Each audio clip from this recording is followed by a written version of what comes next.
रामकृष्ण हरी. प्रथमतः सर्वांना माझा नमस्कार. आपण ज्ञानेश्वरी प्रतिपादन करत आहोत. तर जसा तुम्ही मला चौथ्या अध्यायाला रिस्पॉन्स दिलेला आहे तसाच रिस्पॉन्स दुसऱ्या अध्यायाला सुद्धा द्यावा अशी अपेक्षा व्यक्त करते. ज्ञानेश्वरी पारायण स्वरूपात घेण्यापेक्षाही आपण त्याच्या अर्थाकडे जास्तीत जास्त लक्ष देण्याचा प्रयत्न करूया. श्री गणेशाय नमः. श्री सरस्वते नमः. श्री गुरुभ्यो नमः. अध्याय दुसरा.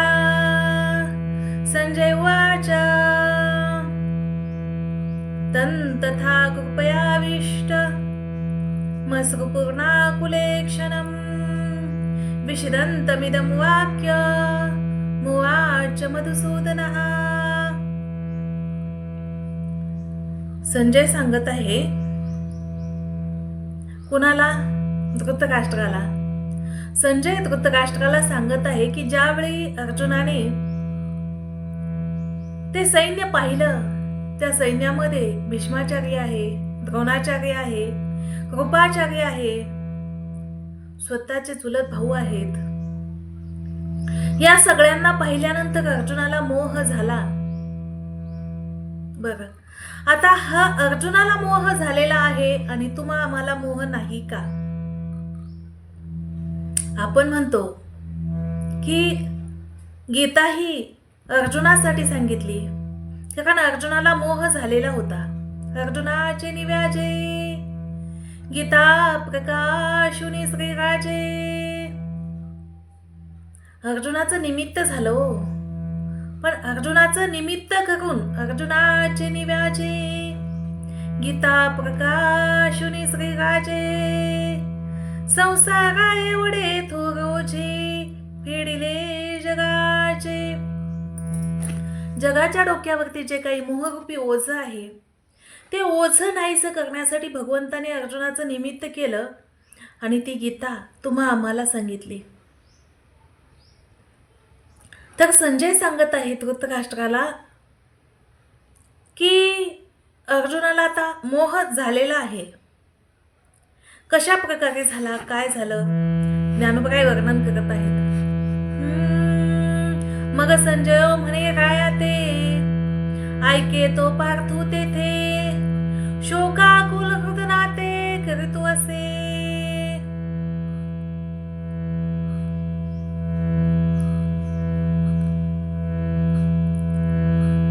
तो अर्जुन शोकाकुल झालेला आहे आणि शोकाकुल अवस्थेमध्ये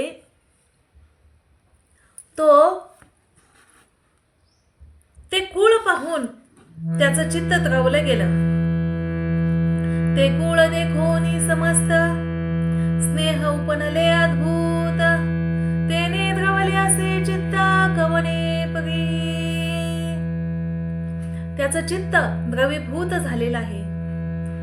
ज्याप्रमाणे पाण्यामध्ये मीठ विरघळतं त्याप्रमाणे त्याचं चित्त द्रवीभूत झालेलं आहे. जैसे लवण जळे झळंबले ना तरिया प्रवाते हले तैसे सधीर परी विरमले हृदय तयाचे. मनोनी कृपा कळिला दिसतसे अति कोमाईला जैसा कर्तवी रूपला राजहंस. ज्याप्रमाणे चिखलामध्ये राजहंस पक्षी चिखलामध्ये अडकावा, गुंतवा आणि मग त्याची अवस्था कशी होती त्या पक्षाची, त्याप्रमाणे त्या अर्जुनाची अवस्था झालेली आहे. तया परी तो पांडुकुमरू महामोहे अति जर्जरू ते देखोनी श्री शारंग धरू काय बोले. आता ही अर्जुनाची अवस्था पाहून भगवान श्रीकृष्ण परमात्मा त्या अर्जुनाचा मोह निवारण करण्यासाठी काय बोलतील, काय सांगतील ते तुम्ही ऐका. श्री भगवान उवाच. उवाच म्हणजे म्हणाले, भगवंत म्हणाले. काय म्हणाले?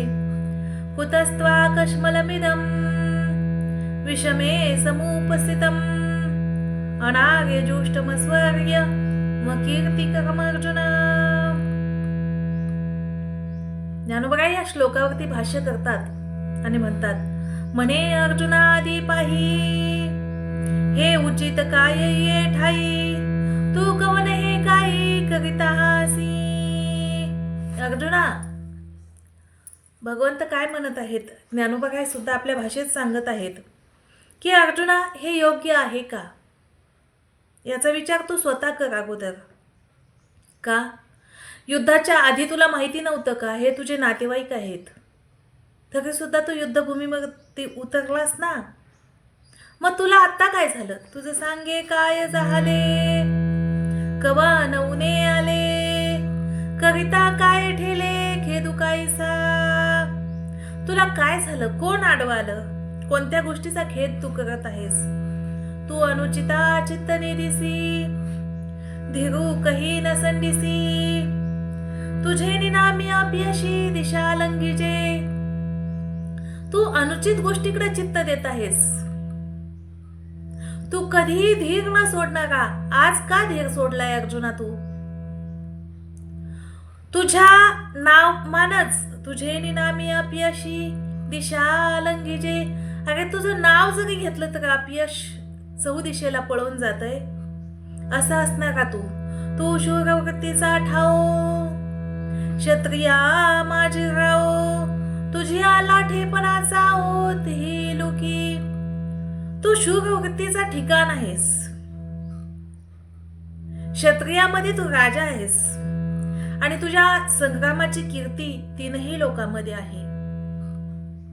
तू वा संग्रामी हरव जिंकिला, निवात कवचांचा ठाव फिडिला, पवाडा तुवा केला गंधर्वासी. तू संग्रामामध्ये साक्षात भगवंताला महादेवाला जिंकलंस रे. तू वा संग्रामी हरव जिंकिला, निवात कवचांचा ठाव फिडिला, पवाडा तुवा केला गंधर्वासी. पाहता तुझे निपाडे, दिसे त्रैलोक्य ही थोकडे, ऐसे पुरुषत्व चोखडे पार्था तुझे. तुझ्या पुरुषत्वाचा विचार जर केला, तुझ्या कीर्तीचा विचार केला तर हे त्रैलोक्य सुद्धा कमी पडेल. एवढी तुझी कीर्ती आहे, एवढा तू विजय मिळवलेला आहे आणि तुला आज झालं काय? तो तू की आजी येथे सांडोनी आवी रोगती ते, अधोमुख हृदनाते करतो हासी. तुला झालं काय? आज तुझी वीरवृत्ती का निघून गेली? विचारी तू अर्जुनो की कारुण्य की जसी दिनू, सांग पांधकारे भानू ग्रासिला धी. अर्जुना, सूर्याला कधी अंधकारानं ग्रासलंय का? मग तुला वीरवृत्ती असणारा तू तुझ्या अंतकरणामध्ये हा करुणा किंवा हा मोह तयार झालाच कसा? विचारे तू अर्जुनो की कारुण्य की जसी दिनू, सांग पांधकारे भानू ग्रासिला धी, सिंहासी झोंबे कोल्हा ऐसा पाडू आधी के झाला, पगी तो साच केला आज येथ. अर्जुना, आतापर्यंत तू कधी असं ऐकलंय का की सिंहाला कोल्हे झोंबलेत म्हणून? पण तू ते आज सत्य केलंय. तू ते सत्य करून दाखवायलास की अमृतासी मगन आहे ना, तरी पवनू मेघासी बिहे, की अमृतासी मगन आहे, पाहे पा इंधनाची गिळून जाये पावका ते. हे अर्जुना, पवनू मेघासी बिहे, असं कधी झालंय का वारा आभाळाला घाबरलंय, मेघाला घाबरलंय? किंवा असं कधी झालंय का अमृतालाच मरण आहे? अमृत हे अमर आहे आणि त्या अमृतालाच मरण आहे असं कधी तू पाहिलंय का, ऐकलंय का? किंवा इंधनाची गिळून जाये पावका ते, की लवण्याची जळ विगळे, संसर्गे काळकूट मगे, सांग पा महाफणी दर तुझे गिळचे काही. सिंहासी झोंबे कोल्हा ऐसा पाडू अधिके झाला पगी तो त्वासाच केला आज येथ म्हणून अजूनी अर्जुना जने चित्त देसी हिना वेगी धीर करून या मना सावध होई. म्हणून आता तरी अर्जुना चित्तातला मोह काढून टाक आणि सावध होई. सांडी हे मूर्खपण उडी घे धनुष्यबाण संग्रामी हे कवन कारुण्य तुझे. संग्रामामध्ये युद्धामध्ये करुणा काहीच कामाची नसते. हा गा तू जाणता तरी कान विचारेसी आता सांगे झुंजा वेळेस देता उचित काही. हे असतीये कीर्तिसी नाशू आणि पारत्रिकासी अपभ्रंशू मने जगन्निवासू. अर्जुना जर तू युद्ध समयी तुझ्या अंतःकरणामध्ये करुणा ठेवली तर तुझ्या कीर्तीचा नाश होईल.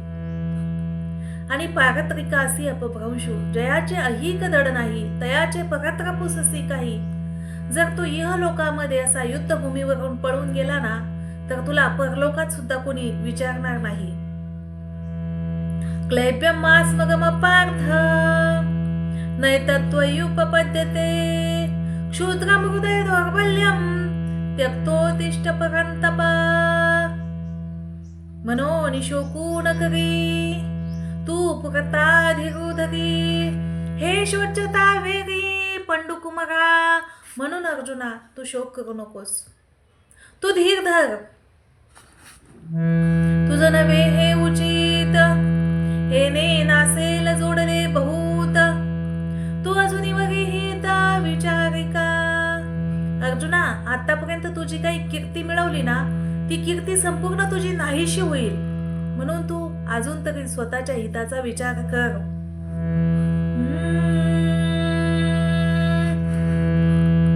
येणे संग्रामाचे निवसरे हे तर कृपाळू पण नुपकरे हे आताची काय सोय रे झाले तुझं.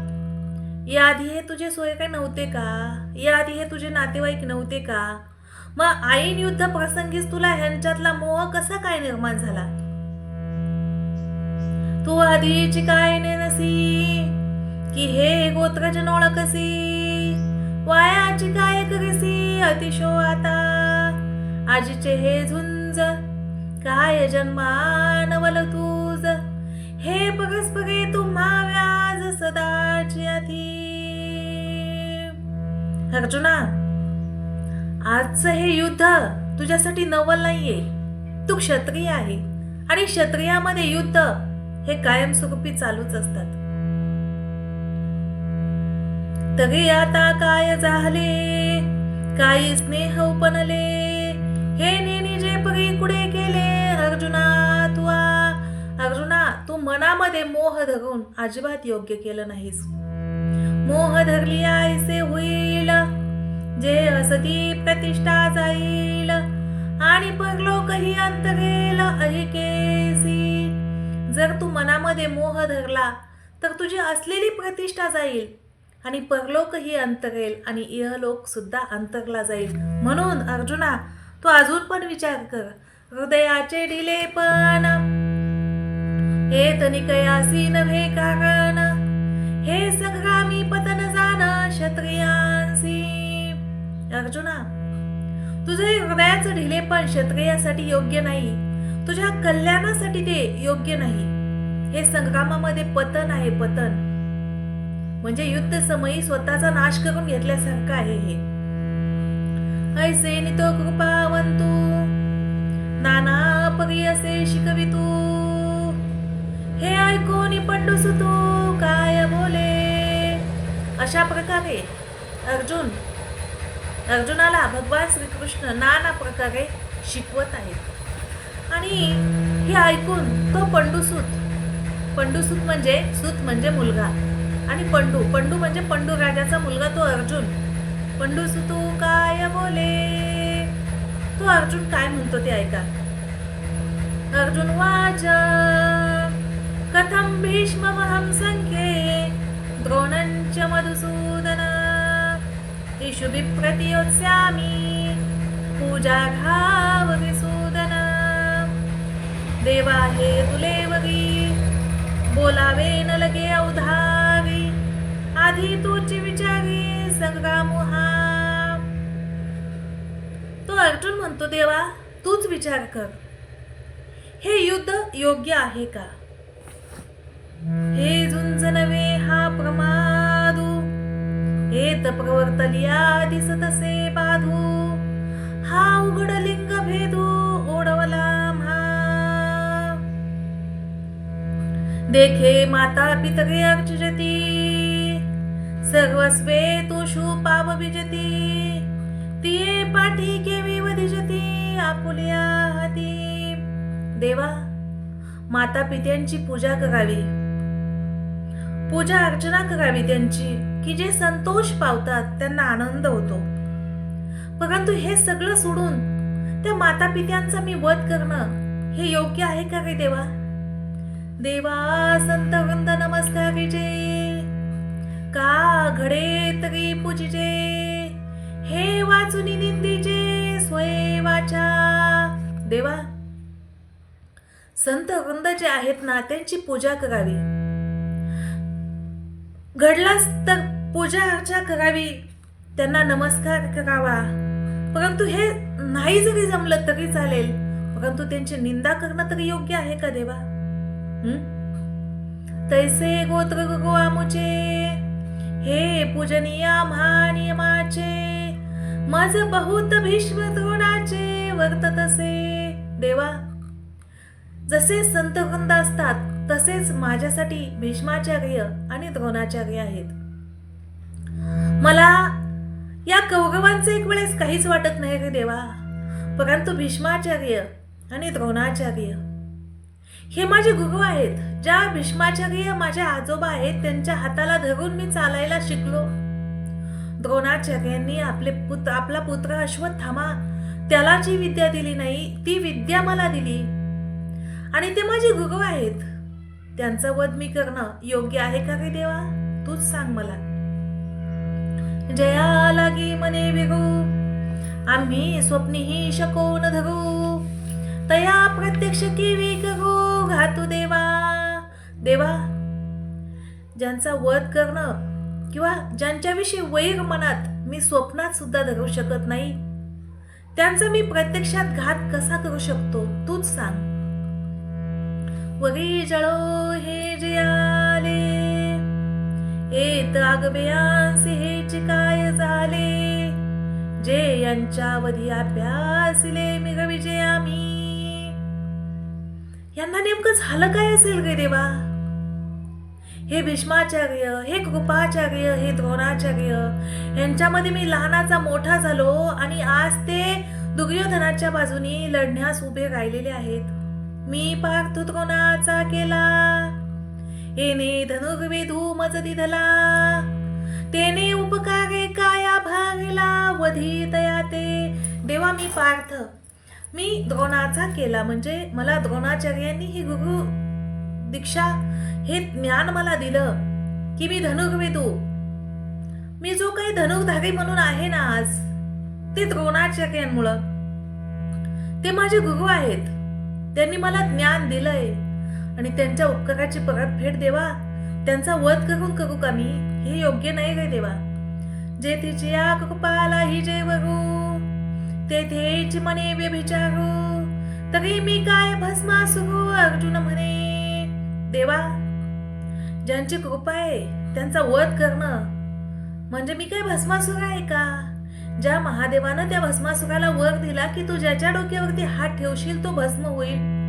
शेवटी तो भस्मासुर भगवंताच्या म्हणजे महादेवाच्या डोक्यावरती हात ठेवण्यासाठी निघाला. त्या भस्मासुरासारखा देवा मी काय भस्मासुर नाही रे. गुरुन हत्वा हि महानुभावान् श्रेयो भोक्तुं भैक्षमपि हलोके. हत्वाक्त कामौस्तु गुरुनिहैव भुञ्जीय भोगान् रुधिर प्रदिग्धान्. देवा समुद्र गंभीर ऐकिजे. वरी तोही आहाच देखिजे, परीक्षोभूमणीने निजे द्रोणाचे. देवा, आपण समुद्राला गंभीर म्हणतो, त्याला खवळलेला म्हणतो, पण तो तरी कधीतरी शांत होतो की देवा. परंतु माझे जे गुरु आहेत ना द्रोणाचार्य, ते कधीच क्रोधायमान झालेले आम्हाला दिसले नाहीत. त्यांच्या मनामध्ये कधीच शोभ, कधीच मोह निर्माण झालेला नाही, कधी कुणाविषयी राग द्वेष निर्माण झालेला नाही. आणि त्या द्रोणाचार्यांचं वध मी करू काय देवा? हे अपार जे गगन, वरी तयाही होईल मान, परी अगाध बहले घन हृदयांचे, वरी अमृतही विटे, की काळवशे वज्रही फुटे, परी मनोधर्मो न लोटे विकरविलाही. काळवशामध्ये वज्रही फुटू शकतं, अमृतही एक वेळेस विटू शकतं, परंतु द्रोणाचार्यांच्या मनामध्ये विकार हा कधीच तयार होऊ शकत नाही. असे माझे गुरु आहेत ते. स्नेहा लागी माये मणिपे ते किरु होय, परी ते कृपा मूर्त आहे द्रोणीये. हा कारुण्याची यादी, सकल गुणांचा निधी, विद्या सिंधू निरवधी अर्जुन म्हणे. हा येणे माने महंतू, वरी आम्हा लागी कृपावंतू. आता सांग पाघातू चिंतू येईल. देवा, अशा सज्जन व्यक्तीच्या विषयी माझ्या मनामध्ये घात चिंतेत सुद्धा म्हणजे कल्पनेत सुद्धा येऊ शकत नाही. ऐसे हे रणी वधावे, मग आपण राज्य सुख भोगावे, ते मनाने आघवे जीवितेसी. हे नेमाने दुर्धर, जे याही उनी भोग सदर, ते अस तू येत वरा भिक्षा मागता भले. देवा, हे असले कठीण आणि दुर्धर भोग भोगण्यापेक्षा भिक्षा मागून जीवन जगलेलं परवडलं. ना तरी देश त्यागे जाईजे, का गिरिकंदर सेविजे, परी शस्त्र हातान धरिजे यावरी. देवा, देश त्याग करून लांब निघून जावं किंवा एखाद्या गिरिकंदरावरती जावं, परंतु हातामध्ये शस्त्र धरावं असं मला अजिबात वाटत नाही. ना देवा नवनिशती शरी, वावरोन यांच्या जिव्हारी, भोग घेऊ सावे रुदिरे बुडाले जे. ते काढून काय किजती, लिप्त केवी सेविजती, मजने हे उपपती याची लागी. देवा, हे मला योग्य वाटत नाही. ऐसे अर्जुन ते अवसरी, म्हणे श्रीकृष्णा उधारी, परी ते मनाने चिमुरारी ऐकोनिया. हे जाणून पार्थ बिहाला, मग पुनरपी बोलो लागला, म्हणे देव का चित्तया बोला देतीची ना. एवढं सगळं ऐकून सुद्धा भगवंत अर्जुनाचं बोलणं मनावरती घेत नाहीयेत. आणि देव आपलं बोलणं मनावरती घेत नाही हे अर्जुनाच्या लक्षात आलं. अर्जुन घाबरला आणि देवाला म्हणतो, देवा, माझ्या बोलण्याकडे तुम्ही चित्त का देत नाहीयेत? माझ्या बोलण्याकडे चित्त द्या ना.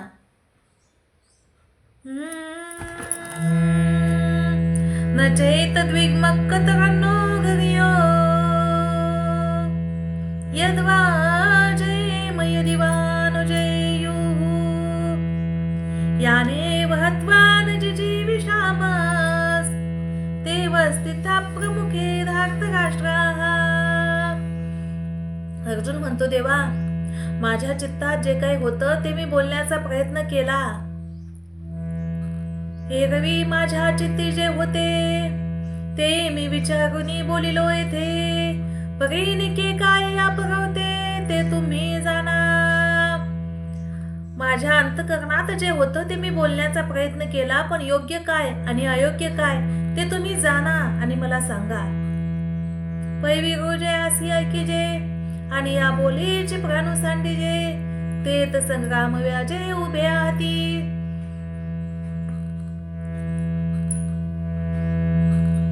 आता ऐसे अंते वधावे की अभेरून या निघावे. या दोही माझी बघवे ते नेनो आम्ही.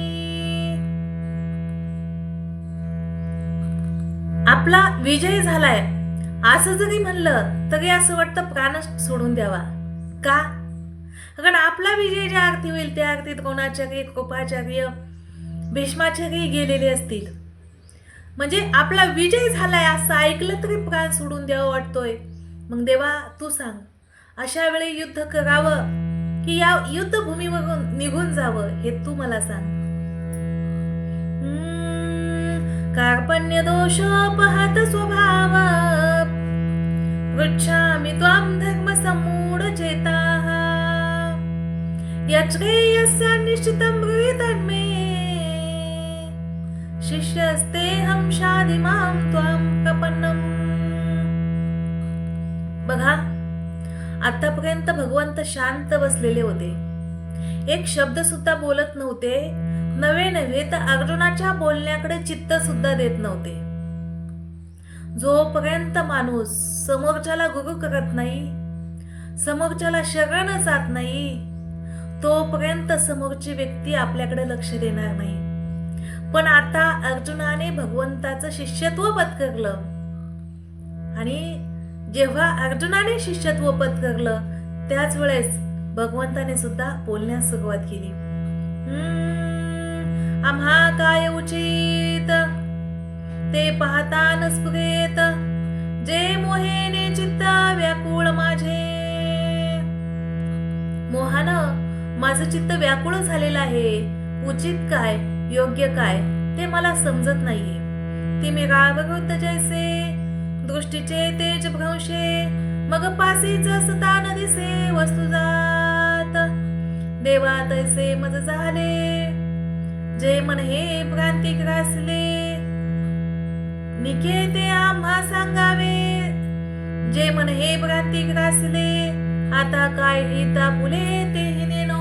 जसे एखाद्या व्यक्तीच्या मनामध्ये भ्रम असला चित्तामध्ये की त्याला जवळ असलेली वस्तू सुद्धा दिसत नाही, तसंच देवा माझं सुद्धा तीच अवस्था झालेली आहे. आता देवा तू योग्य काय आणि अयोग्य काय आम्हाला सांग. तरी श्रीकृष्णा तुवा जाणावे, निकेते आम्हा सांगावे. जे सखा सर्व स्वागवे आम्हासी तू. देवा तू आमचा सखा आहे आणि सख्यापेक्षाही आमचं सर्वस्व तू आहेस. तू गुरुबंधू पिता, तू आमुची इष्ट देवता, तुझी सदा रक्षिता आपदी आमुते. देवा प्रत्येक वेळेस संकटामध्ये तू आमचं रक्षण केलेलं आहे. तू आमचा गुरु आहे, बंधू आहे, पिता आहे, माता आहे, सगळं काही तू आहेस. एखादा शिष्य किंवा एखादा गुरु जसा शिष्याचा त्याग करू शकत नाही किंवा एखादा समुद्र नदीचा त्याग करू शकत नाही किंवा एखादी आई आपल्या बाळाचा त्याग करू शकत नाही, त्याप्रमाणे देवा तू सुद्धा माझा या ठिकाणी त्याग करू शकत नाही. जैसा शिष्या ते गुरु सर्वथा नेने अभेगु, की सरिता ते सागरो त्याचे केवी. ना तरी अपत्या ते माये, सांडून जरी जाये, तरी ते कैसे निजे ऐके कृष्णा. तैसा सर्वा प्रिया मासी, देवा तुची एकाहासी. आणि बोलिले जरी न मानिसी मागील माझे. देवा त्याप्रमाणे आमचं सर्वस्व तू आहे आणि मी आतापर्यंत जे काही बोललो ते तू माझं चित्त देऊन ऐकून त्याचे उत्तर तुम्हाला दे. तरी उचित काय आम्हा, जे व्यभिचरेना धर्मा, ते झडकरी पुरुषोत्तमा सांगे आता. जे योग्य आहे ते तुम्हाला सांग. नहि प्रपश्यामि ममापनुद्यात्, यच्छोकमुच्छोषणमि इन्द्रियाणाम्. अवाप्य भूमा वसपत्नमृद्धम्, राज्यं सुरानामपि चाधिपत्यं हे सकळ कुळ देखोनी जो शोकूपजलासे मनी तो तुझ्या वाक्या वाचुनी न जायानिके एत पृथ्वी तळापू होईल हे महेंद्र पद ही पाविजेल परी हा मोहन फिटेल मानसीचा जैसी विजय सर्वथा हळदी ती सुक्षेत्री जरी पेरली तरी न बिघडती संचली आवडे तैसी ज्याप्रमाणे भाजलेलं बीज उगू शकत नाही त्याप्रमाणे माझ्या अंतकरणातला मोह देवा तुझ्या वाक्याशिवाय जाऊ शकत नाही. ना तरी आयुष्य पुरले आहे तरी औषधे काही नोहे येथे कचुपे गाजाए परमामृत. जसे एखाद्या व्यक्तीचं आयुष्य संपलंय, जर एखाद्या व्यक्तीचं आयुष्य संपलं असेल तर त्याला काय द्यावं लागेल? अमृत, परमामृत. तसं देवा माझ्या ठिकाणचा मोह हा तुझ्या वाक्याशिवाय जाऊ शकत नाही. तैसे राज्य भोग समृद्धी उज्जीवन नो हे जीव बुद्धी हेत जिव्हाळा कृपानिधी कारुण्य तुझे ऐसे अर्जुन तेत बोलिला.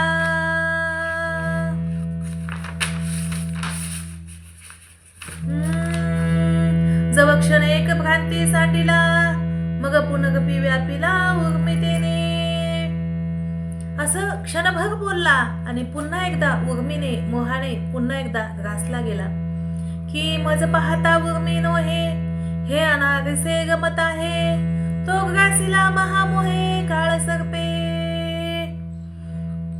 जसा एखाद्याला काळरूपी सर्पदंश व्हावा त्याप्रमाणे अर्जुनाला सुद्धा मोह असा इतका ग्रासून गेलाय की त्याच्या चित्तातून तो मोह काही केल्या जात नाहीये.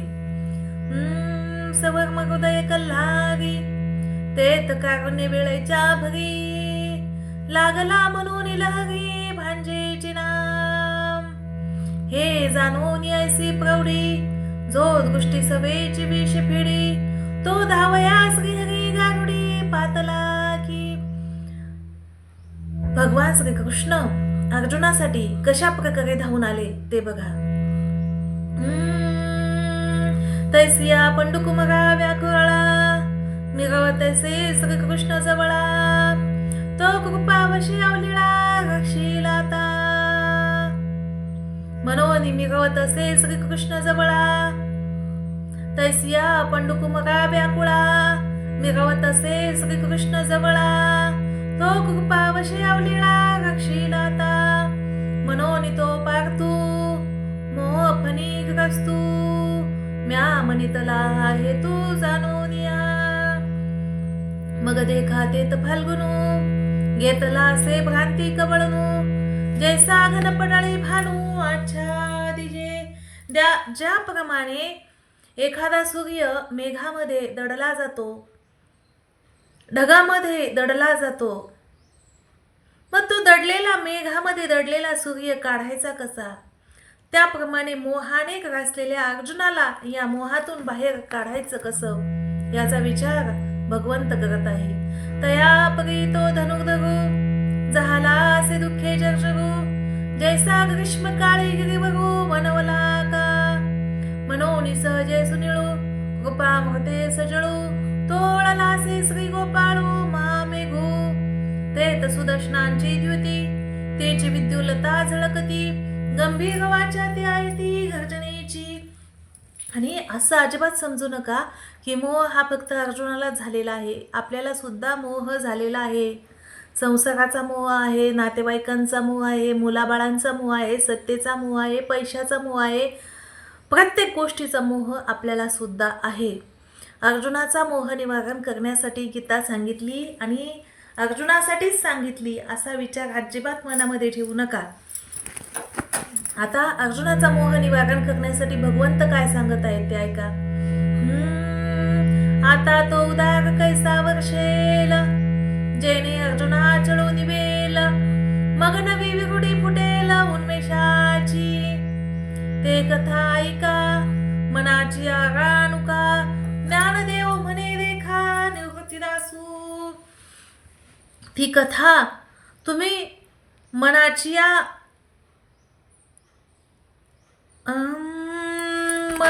आरानुका म्हणजे मनाच्या समाधानासाठी ती कथा तुम्ही ऐका की ज्या कथेने तुमच्या मनाचं समाधान होईल.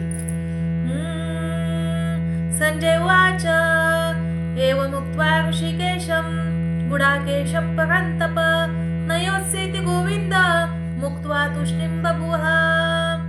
ऐसे संजय असे सांगतो मने राया तो पार्थू पुनरुपी शोकाकुळे तू काय बोले. ऐके सखेदू बोले श्रीकृष्णा ते आता नाळवावे तुम्ही माते मी सर्वथा न झुंजे थे भगवंसेनी.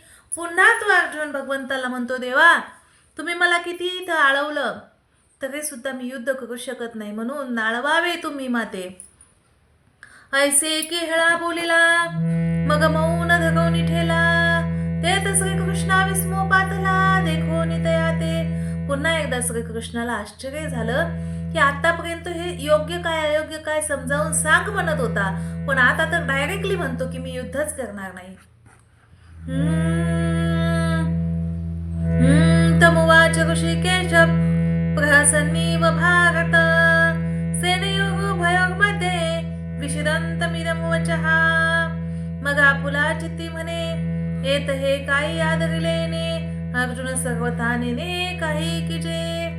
आता याने जे मनामध्ये मोह धरून ठेवलेला आहे आता काय केलं म्हणजे याच्या अंतकरणातील मोह जाईल. हा उमजे आता कवने परी कैसे निधिगु स्वीकारी जैसा ग्रहाते पंचाक्षरी अनुमानिका. नातरे साध्य दे कोणी व्याधी अमृता समदिव्य औषधी वैद्य सुची निरवधी निदानीची. एखाद्या रोग्याला जर असाध्य अशी व्याधी झालेली असेल तर वैद्य डायरेक्ट अमृतच देतो. तैसा विपरीत तू असे श्री अनंतू तया दोन्ही सैन्यातू जया परी पार्थू भ्रांती सांडी. ते कारण मनी धरिले मग सरोष बोलो आदरिले जैसे मातेच्या कोपी थुकुले स्नेहाती. जसं आईच्या चित्तामध्ये मुलाविषयी मोह असतो तसा भगवंताच्या चित्तामध्ये सुद्धा अर्जुनाविषयी मोह आहे प्रेम आहे. आणि तो भगवंत अर्जुनाला स्वतःच्या मुखातून कोणती वाक्य सांगेल की ज्या वाक्याने अर्जुनाचा मोह जाईल ती वाक्य आपल्याला ऐकायची आहेत आता. की औषधाची कडवटपणी जैसे अमृताची पुकवणी ते आहाच न दिसे परी गुणी प्रकट होय तैसी वरी वरी पाहता उदासे आती तरी अति सुखसे ते वाक्य ऋषिकेशे बोलो आदरिली.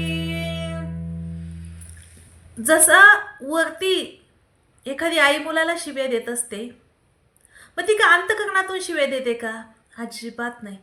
तिला स्वतःच्या मुलाला अंतकरणातून शिव्या द्यायच्याच नसतात पण स्वतःच्या मुलाला वटणीवर आणण्यासाठी बाप किंवा आई मुलाला वरवर उदास अंतकरणाने शिव्या देत असतात. तसं वगै वगै वर पाहता उदासे आत तरी अति सुखसे. परंतु आतून काय करायचंय तर याला ठिकाण्यावर आणायचंय म्हणून तशी वाक्य भगवंताने अर्जुनासाठी वापरली. म्हणजे काही शिव्या वगैरे नाही दिल्या पण जाणत्या भाषेमध्ये अर्जुनाला समजावून सांगितलं की अर्जुनाचा मोह कशा प्रकारे जाईल. श्री भगवान वाच अशोचानुनु शोचस्तम प्रज्ञावादांश भाषसे गतासून गतासूंश्च नानुशोचन्ति पंडिताः. अर्जुनाचं आणि भगवंताचं नातं फार जवळचं. जसं आईचं आणि लेकराचं नातं खूप जवळचं असतं. लेकरू उन्हात खेळत असेल तर आई त्याला काय म्हणते सावलीत मर ना सावलीत तरफड ना. आता तिला तरफड मर हे शब्द वापरायचे नसतात पण मूल ऐकत नाही म्हणून ती आई त्याला काय म्हणते सावलीत मर. तसं भगवंत अर्जुनाला स्वतःच्या भाषेमध्ये समजून सांगत आहेत. मग अर्जुना ते म्हणितले आम्ही आजी हे नवल देखिले जे तू आहे तात गेले माझा हरीची तू जाणता तरी मनविसी परीने निवेते न संडिसी आणि शिकवू म्हणो तरी बोलसी भौसाल निधी. अरे अर्जुना तू जाणतायस ना पण जाणता पण सोडून देऊन नेंतेपणाच्या गोष्टी करतोय. अज्ञानपणाच्या गोष्टी करतोय. आणि जर तुला 4 ज्ञानाच्या गोष्टी सांगाव्या म्हणलं तर तूच आम्हाला ज्ञानाच्या गोष्टी पुन्हा सांगण्याचा प्रयत्न करतोय. म्हणजे ज्ञानाच्या गोष्टी तुला सांगावा असं मला वाटतं, पण तू तुझ्यातलं अज्ञान पण सोडत नाही आणि तूच आम्हाला वरतून भवसाल नीती म्हणजे नीतीच्या गोष्टी तूच मला सांगत आहे. जात्यंधा लागे पिसे मग तेसे राधावे जैसे तुझे शहाणपण तैसे दिसत असे. जसे एखाद्या जात्यंध व्यक्तीला म्हणजे जन्मांध व्यक्तीला वेड लागावं तसं तुझी अवस्था झाली. तू सैरावैरा धावतोय पण तू शांत बसून माझं बोलणं ऐकत नाहीयेस. तू आपण पेतगिने नसी पगे गौरवाते शोचू पाहसी हा भविस्मया मासी पुढत पुढती. अरे अर्जुना, अगोदर तू कोण आहे मी कोण करावा विचार. अगोदर तू कोण आहे याचा विचार कर आणि मग तू त्या कौरवांचा विचार कर. तरी सांग पा अर्जुना, तुझं पासून स्थिती या त्रिभुवना हे अनादी विश्वरचना ते लटके काही. अर्जुना, या त्रिभुवनाची निर्मिती तू केली का? अनादी काळापासून हे विश्व चालत आलेलं आहे, पुढेही चालत राहील आणि आताही चालत आहे.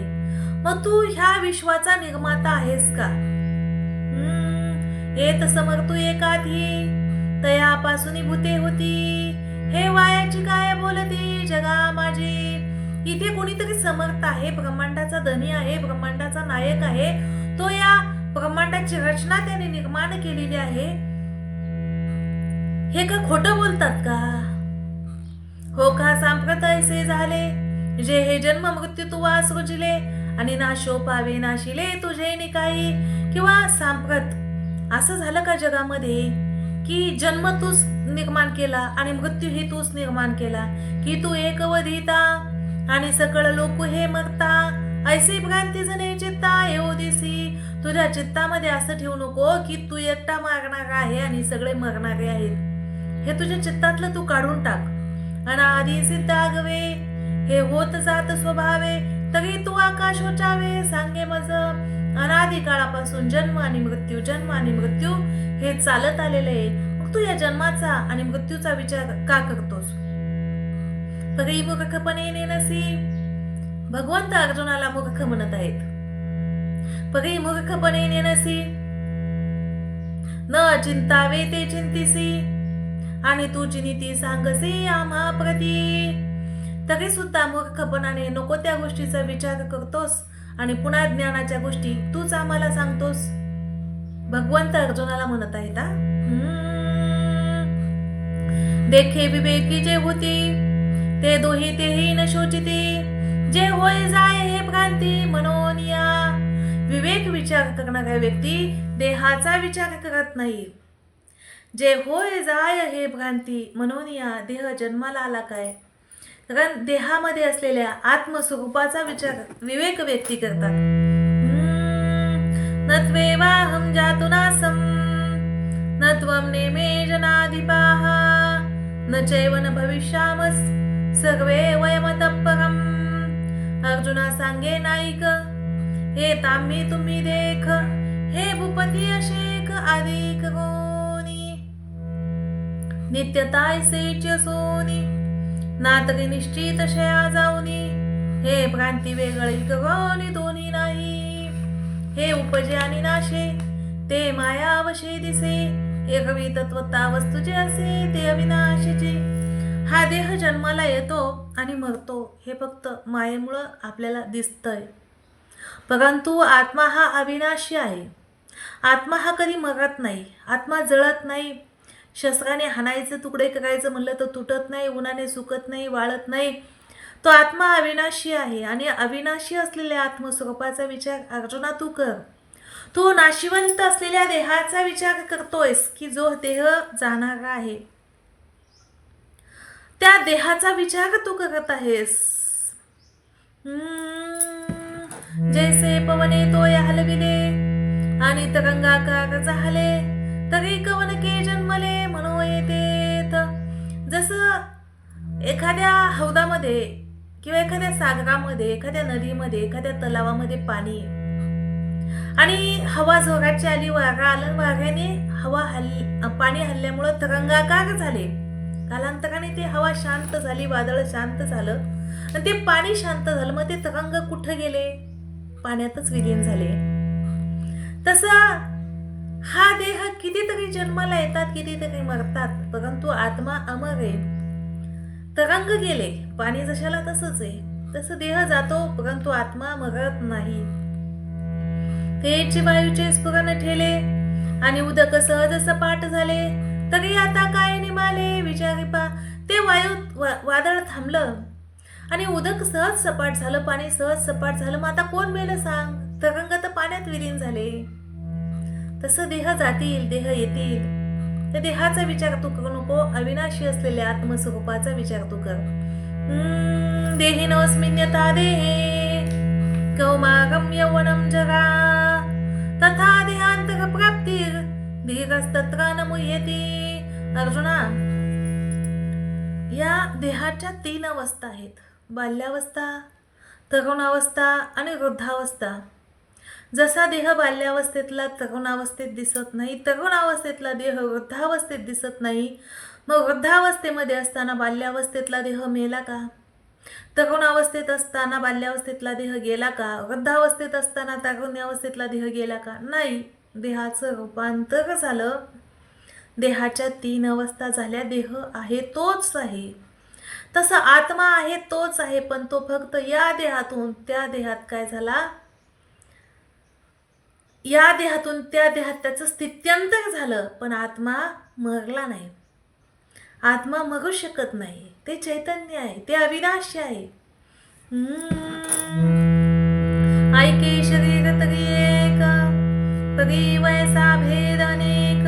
हे प्रत्यक्षचे देख प्रमाण तू, हे कौमारत्व दिसे. मग तारुण्य ते भ्रंशे, पगे देहाचे हान नासे एकेका सवे. तैसी चैतन्याच्या ठाई, ये शरीरांतरे होती जाती पाही. ऐसे जाणे तया नाही व्यामोह दुःख. असं ज्याने जाणलं त्याला कुठल्याच गोष्टीचं आणि कितीही मोठं दुःख असलं तरी त्याला ते दुःख होऊ शकत नाही. ही ज्याला चैतन्याची ओळख झाली, ज्याला आत्मस्वरूपाची ओळख झाली, त्याला जन्म मृत्यूचं दुःख त्याच्या समोर शून्य आहे. मात्रा स्पर्शास्तु कौंतेय, शीतोष्ण सुख दुःखदाः. आगमा पाहिनो नित्यास संस्थितीश स्वभारत. एतने नावया हेचे कारण, जे इंद्रियाधीनपण ती आकळी जे अंतकरण म्हणून ब्रह्मे. इथं ज्ञान प्राप्त न होण्यास कारण जर काय असेल तर मनुष्य इंद्रियाच्या अधीन होतो. इंद्रिय विषय सेविती ते हर्ष शोक उपजती, तीही अंतराप्लविती संगेने. जया विषयांच्या ठाई एकनिष्ठता काही नाही, ते तर दुःख आणि काही सुखही दिसे. देखे शब्दांची व्याप्ती. 5 विषय सांगितलेले आहेत भगवंताने. त्यामध्ये पहिला विषय सांगितलेला आहे तो म्हणजे शब्द. देखे शब्दांची व्याप्ती, निंदा आणि स्तुती, ते तर द्वेषाद्वेष उपजते श्रवणाद्वारे.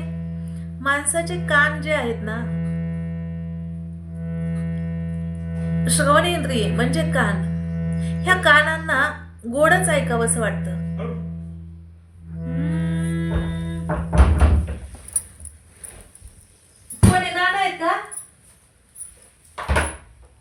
चावी देते तुम्हाला. आता माझं हे चालू आहे, चिंतन चालू आहे ज्ञानेश्वरी. हो, व्हिडिओ चालू आहे मस्त. हो.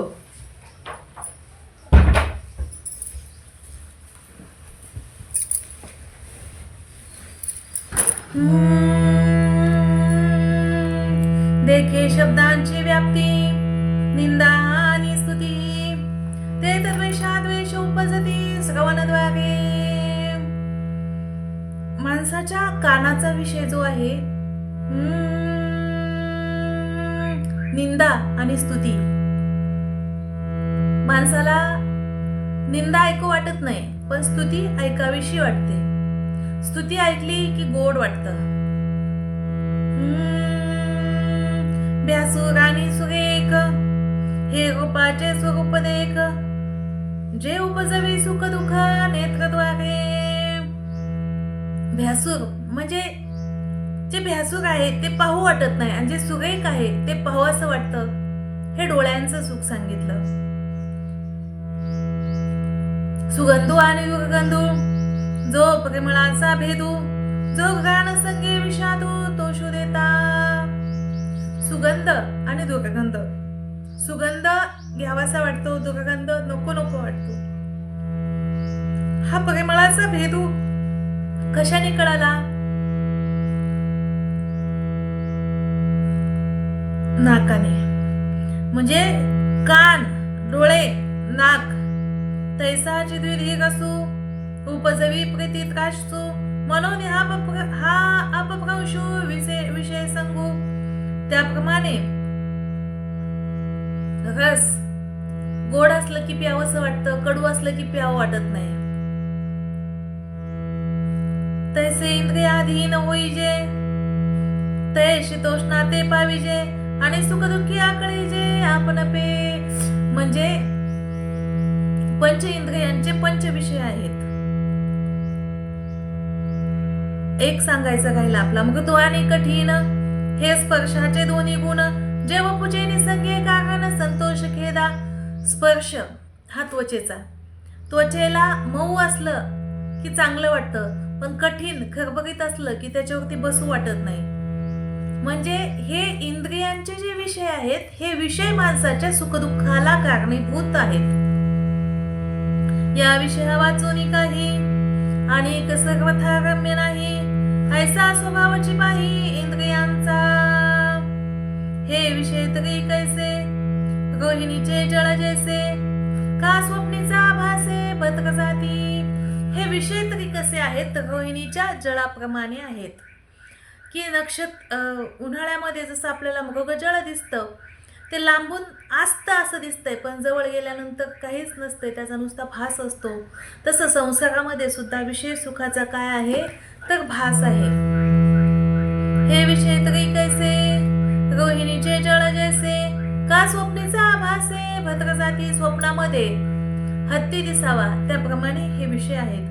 देखी अनित्य ती आपरी, म्हणून तू अभेदी, हे सर्वता संगुण धरी धनुर्धरा.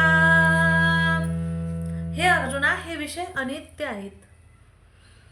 ह्या विषयांचा तू संग धरू नकोस. यम हे नव्हे ते पुरुषम पुरुषर्षभ, समदुःख सुखम दीर्घम सोमृतत्वाय कल्पते. हे विषय जया ते ना कळती, तया सुख दुःखे दोन्ही न पवती, आणि गर्भवासू संगती नाही तया.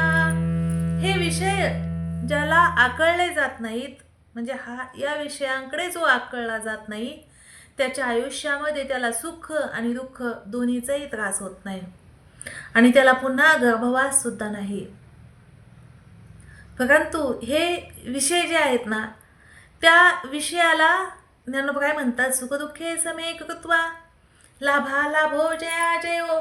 इथे सुख आलं तरी आनंदाने हुरळून जाऊ नका, आणि दुःख आलं तरी सुद्धा खेदाने होरपळून जाऊ नका. दोन्ही स्थितीमध्ये समान जगा, तरच आयुष्यामध्ये सुखी जगू शकता, आणि तुम्हाला गर्भवास सुद्धा होणार नाही. म्हणजे तो मुक्त होईल, नित्यमुक्त, तोच एक ब्रह्मज्ञानी. तो नित्य रूप पार्था, ओळखावा सर्वथा, जो या इंद्रियार्था नागवेची. तो नित्य आहे, तो मुक्त आहे. कोण? जो या इंद्रियांना आकळला जात नाही, तो नित्य आहे, मुक्त आहे, तो ज्ञानी आहे, तो साक्षात ब्रह्म आहे. नासतो वितते भावो, ना भावो वितते सतः, उभयोरपि दृष्टोन्तस् त्वनयोस्तत्वदर्शिभिः.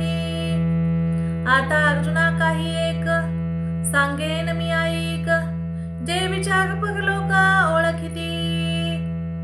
आता अर्जुना, यापुढं मी तुला जे काही सांगणार आहे ते तू चित्त देऊन ऐक. कारण जाणकार लोक त्याच गोष्टीचा स्वीकार करतात, ते जाणतात, त्याला ओळखतात ते काय आहे, त्या गोष्टीचं लक्ष देऊन तू ऐक. या उपाधी माझी गुप्त, जे चैतन्य असे सर्वगत, ते तत्वज्ञ संता स्वीकारिती. या शरीररूप उपाधीमध्ये जे आत्मस्वरूप नावाचं चैतन्य आहे, त्या चैतन्याचा स्वीकार संतांनी केला.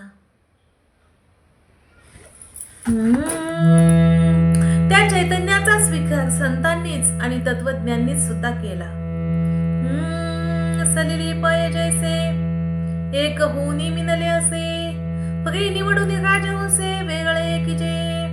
ज्याप्रमाणे दूध आणि पाण्याची निवड राजहंस पक्षी करतो आणि दूधच ग्रहण करतो, त्याप्रमाणे सार आणि असार याची निवड तत्वज्ञांनी केली, संतांनी केली. जे तत्वज्ञ आहेत त्यांनी सार असलेल्या आत्मस्वरूपाचा स्वीकार केला. की अग्निमुखी किडाळ तोडून याचो खाळ, निवडिती केवळ बुद्धिमंत. ज्याप्रमाणे बुद्धिमंत सोनं अग्नीमध्ये टाकतो, त्यातले हिनकस धातू बाजूला काढतो आणि 24 कॅरेट जे अस्सल सोनं आहे ते सोनं बाजूला निवडतो, त्याचप्रमाणे की भूस बीज एकवट उपनिता आहे घनवट, ते तोडे ते फलकट जाणवाले. किंवा नातरी जाणीवे चायनी करिता दधी कडसनी, मग नवनीत निर्वाणी दिसे जैसे. ज्याप्रमाणे दह्यातील लोणी जाणकार व्यक्ती बाजूला काढतात, किंवा भूस बीज एकवट झाल्यानंतर ते उफनलं जातं, त्यातलं बीज घेतलं जातं आणि फलकट बाजूला फेकून दिलं जातं, त्याप्रमाणे तैसे विचारिता निरसले, ते प्रपंचू सहजे सांडवले, मग तत्वता तत्व उरले ज्ञानियांसी. त्याप्रमाणे जाणकार व्यक्तींनी काय केलं, जाणकार व्यक्तींनी प्रपंचाचा बात केला. काय गे, कस काय आलं शाळेतून इतक्या लवकर? रामकृष्ण हरी. राहिलेली ज्ञानेश्वरी आपण पुन्हा घेऊया. तर आज आपण ज्ञानेश्वरीच्या 17व्या अध्यायापर्यंत, दुसऱ्या अध्यायातील 17व्या अध्यायापर्यंत आलेलो आहोत. पुढील ज्ञानेश्वरी आपण उद्या श्रवण करूया. तोपर्यंत सर्वांना जय श्रीकृष्ण, रामकृष्ण हरी.